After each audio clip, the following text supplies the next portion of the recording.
ونقص من الأموال والأنفس والثمرات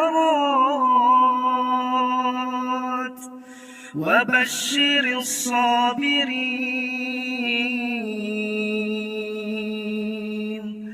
الذين إذا أصابتهم